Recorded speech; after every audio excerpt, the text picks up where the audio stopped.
मंगवा लेना चाहिए था, चाहे उसके परिवार से कुछ बात करना चाहिए था। लेकिन जैसे एनएसए, हाँ। क्या वो आतंकवादी था? हाँ। मैं बोल रहा हूँ एनएसए जो लगा है उससे आप जो है खफा है? उससे मुझे तकलीफ है। हाँ, उससे तकलीफ है, मतलब और जो धाराएं लगी कोई दिक्कत नहीं, लेकिन एनएसए से तकलीफ है। कोई दिक्कत नहीं। और भाई ये ना सोचे हाँ। बाहर आने के बाद हाँ। जब मेरे भाई ने, अगर मैं अंदर रहा तो मुझे बेच दिया। हाँ। भाई को पता नहीं है कि हाँ कितना पैसा खर्चा हो रहा है, कैसे भाग दौड़ हो रही है, उसको पता नहीं। मैं बताता भी जिक्र भी नहीं करता ताकि वो टूट जाएगा। अगर मैं बताया तो टूट जाएगा। मैं नहीं चाहता कि मनीष कश्यप की बात करने के लिए आप निकले हुए हैं, हो सकता है आपको भी टांग लिया जाए तो। मतलब जिस मनीष कश्यप के सीने में बिहार बसता था, उस बिहार के सीने में मनीष कश्यप जगाना चाहते हैं। बिल्कुल बिल्कुल। मैं एक बात बता दूं, तमिलनाडु प्रकरण में मनीष कश्यप के ऊपर एनएसए लगा है, तमिलनाडु की जेल में क्या किया है, लोगों के लिए क्या किया, बताओ के कैसे आंखों का आंसू पोंछा है। हाँ। और शिक्षा पे कैसे बात किया है, स्वास्थ्य पे कैसे बात किया है, जातिवाद को खत्म करने के लिए कैसे बात किया गया। हाँ। और उसके अंदर हो जाने के बाद से हाँ। क्या कोई फर्क आया? मनीष कश्यप अभी बाहर रहा था, कम से कम 10 से 15 लोगों का सहयोग कर दिया रहता। हाँ। 10 से जब से 3 महीना हुआ, 3 महीने के अंदर में बता दी, कोई भी नेता चाहे कोई भी ऐसा आदमी किसी को बोला होगा, हाँ बेटा तू चन्ने बेच रहा है, हाँ। रोड पे है, हाँ। इतनी धूप है, चाहे तुम्हारा एज 18 से नीचे है, चल तेरे पढ़ने के लिए मैं ये कर रहा हूँ, वो कर रहा हूँ, कुछ भी नहीं। मनीष कश्यप ने ब्रांड बिहार का मुहिम चलाया था, जानते हैं? ब्रांड बिहार में 100 आदमी को जो पढ़ नहीं सकते हैं उनको पढ़ाने का खर्च पूरा साल भर का। लेकिन वैसा क्यों नहीं, दूसरे कोई क्यों नहीं आते हैं जो बोलते हैं कि मनीष कश्यप को जातिवाद की नहीं बोलते कि ऐसा था वैसा था वो है, लेकिन वो क्यों नहीं खुल के आते हैं? जो मनीष कश्यप बिहार के लिए बात करता, सोता हुआ बिहार, जगता हुआ बिहार, रात को बिहार, कैसे बिहार को प्रगति डेवलप किया जाए, उसकी बात। मतलब जिस मनीष कश्यप के सीने में बिहार बसता था, उस बिहार के सीने में मनीष कश्यप जगाना चाहते हैं। बिल्कुल बिल्कुल। मैं एक बात बता दूं, तमिलनाडु प्रकरण में मनीष कश्यप के ऊपर एनएसए लगा है, तमिलनाडु की जेल में बंद है। एक भाई जो कैमरे के सामने नहीं आता था, वो भाई आज अपने भाई के लिए इंसाफ की लड़ाई लड़ रहा है। सुप्रीम कोर्ट से लेकर हाई कोर्ट तक जो है लड़ाई लड़ रहा है। मोतिहारी से लेकर बेतिया तक आवाज बुलंद कर रहा है कि मेरे भाई को न्याय मिलना चाहिए, मेरा भाई गलत नहीं था। उसने बिहार के लोगों की बात की, बिहारियों की बात की, और अगर बिहारियों की बात करना गुनाह है तो ये गुनाह हर कोई शायद से करना चाहेगा। बिल्कुल बिल्कुल। जैसे देखिए, अगर कोई गलती किया हो, चलो ठीक है, मैं माफ़ी मांगता हूँ, चाहे उसको नोटिस भेजना चाहिए था, उसको माफ़ी मंगवा लेना चाहिए था, चाहे उसके परिवार से कुछ बात करना चाहिए था। लेकिन जैसे एनएसए, हाँ। क्या वो आतंकवादी था? हाँ। मैं बोल रहा हूँ एनएसए जो लगा है उससे आप जो है खफा है? उससे मुझे तकलीफ है। हाँ, उससे तकलीफ है, मतलब और जो धाराएं लगी कोई दिक्कत नहीं, लेकिन एनएसए से तकलीफ है। कोई दिक्कत नहीं। अच्छा, एनएसए से क्यों तकलीफ है इतना? एनएसए किसको लगा था? किस पे लगा था? जो देश के लिए असुरक्षा प्रदान करता हो, हाँ। उस पे लगता है। मनीष कश्यप ने कभी ऐसा किया ही नहीं है, कभी सपनों में सोचा भी नहीं होगा। हाँ। और ना ही उसके परिवार वाले ने कभी, उसके परिवार या उसके अंदर एक फौजी का खून बसता है। हाँ। तो उसमें कैसे अभी कभी आपने सोचा हो कि हाँ जब वहाँ बम फोड़ दो, चाहे ये आतंकवादी गतिविधि, चाहे कुछ भी हो, हाँ।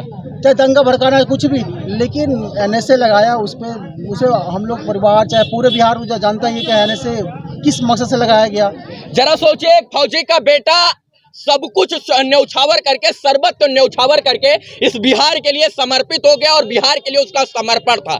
लेकिन आज उसको जेल में इसलिए रहना पड़ रहा है क्योंकि वो बिहारियों की बात करता था, बिहार के मजदूरों की बात करता था, तमिलनाडु में जाकर बिहार के लोगों की दुर्दशा दिखाता था। इसीलिए आज उसके ऊपर एनएसए लगा है और शायद से एक भाई आज उसके लिए न्याय की गुहार लगा रहा है, इसलिए क्योंकि इनको उम्मीद है इस देश की जनता से, बिहार की जनता से, कि इस जनता से बड़ा कोई जनार्दन नहीं, और जब इस जनता जनार्दन का समर्थन होगा तो शायद से मनीष कश्यप तक आवाज भी पहुंचेगी और मनीष कश्यप को न्याय भी मिलेगा। इन जनता पर उम्मीद है कि नहीं है? बहुत उम्मीद है। हाँ, क्या कहना चाहेंगे लोग जो बिहार के जो है मनीष कश्यप के समर्थक, मैं कहूँ एक प्रकार से ये पागल भक्त समझ जाइए, वो जो मनीष कश्यप के लिए खड़े हैं? बिल्कुल बिल्कुल। बिहार नहीं, बिहार से बाहर के लोग भी बहुत समर्थन कर रहे हैं, और बिहार के जितने आप लोग, मुझे कोई जानता भी नहीं है, लेकिन मनीष के परिवार का कोई एक बंदा आता है और इतने भीड़ पैदा होती है, एक सच में लगता है कि गर्व महसूस होगा कि मेरा भाई सच में एक शेर था और सच में बिहार के लिए बहुत कुछ किया। मनीष कश्यप ने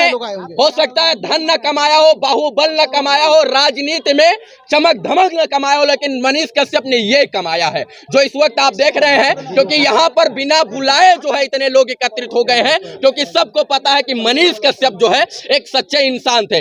मनीष कश्यप के लिए आपने बताया कि खेत तक गिरवी रख दिया, जेवर तक बेच दिया है, और सुप्रीम कोर्ट में इतना आपने पैसा दे दिया कि 5-6 साल तक आप कर्जा मुक्त नहीं होंगे।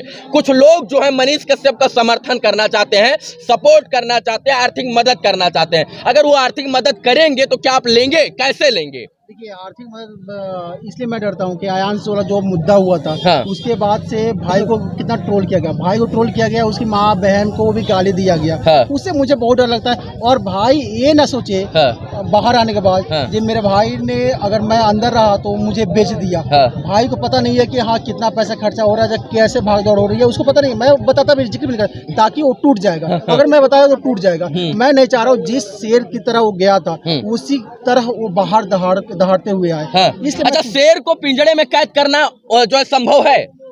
आप देखिए, वो तो असंभव है। हाँ। लेकिन लेकिन आप 1 साल मान लो, मैं 2 साल भी मान लो, 3 साल 4 साल 5 साल तो आप कर दो, आएगा तो आएगा। वो शेर का जो खून रहेगा ना, वो कभी भी आएगा, दहाड़ेगा ही। एक सवाल है, बहुत सारे लोग मदद करना चाहते हैं, तो किस तरह से मदद कर सकते हैं? अगर आर्थिक रूप से नहीं कर सकते तो और क्या कर सकते हैं? देखिए, अभी क्या है कि अभी सिर्फ आशीर्वाद ही दे, जो भी मदद करना चाहते हैं, चाहे माँ हो, पापा समान हो, चाहे चाचा समान हो, चाहे भाई समान हो, चाहे कुछ भी हो, आप लोग अभी आशीर्वाद ही बनाए रखें। जब मैं बिल्कुल टूट जाऊंगा, जब मेरा परिवार बिल्कुल रोड पे आ जाएगा, अगर कटोरा लेकर जिस दिन रोड पे आ गया ना, उस दिन आप 1 रुपया 2 रुपया सहयोग कर देना। अच्छा, ये बताइए, ये रैली जो है 27 तारीख को मोतिहारी में थी, क्या बिहार के अन्य अन्य प्रांतों में आप जाकर मनीष कश्यप के नाम की अलग जगाएंगे क्या? बिल्कुल बिल्कुल। हम लोग देखिए, हम लोग सभा करेंगे। सभा मीन्स यानी 5 आदमी, 10 आदमी, 20 आदमी के बस यही, ज्यादा भीड़ कि उतना औकात भी नहीं है संभालने का, चाहे कुछ भी हो, बस वही सभा करेंगे। मनीष की बातों को बताएंगे, मनीष ने बिहार के लिए क्या किया है, और आपको क्या लग रहा है कि मनीष सही था, गलत है, या मनीष भविष्य का बिहार का भविष्य भी बन सकता है। लोगों से हम पूछेंगे, हम खुद नहीं बताएंगे, हम खुद बताएंगे कि हम परिवार को त्याग करके आप लोग के बीच में आया। आपको डर नहीं लग रहा कि मनीष कश्यप की बात करने के लिए आप निकले हुए हैं, हो सकता है आपको भी टांग लिया जाए तो? कितना लोग टांगेगा रवि भाई? कितना लोग टांगेगा? हाँ, कितना लोग सरकार टांगेगी? नहीं, इनसे पूछ रहा हूँ मैं। एक्चुअली क्या है, प्रशासन भी हमें सपोर्ट कर रही है। क्योंकि मेरा स्टाफ गया था, जैसे बात किया लो, तो हमको लगा प्रशासन भी सपोर्ट कर रही है। और तमिलनाडु में भी मैं जाता हूँ, तो वहाँ का भी प्रशासन कभी मनीष के बारे में कभी नहीं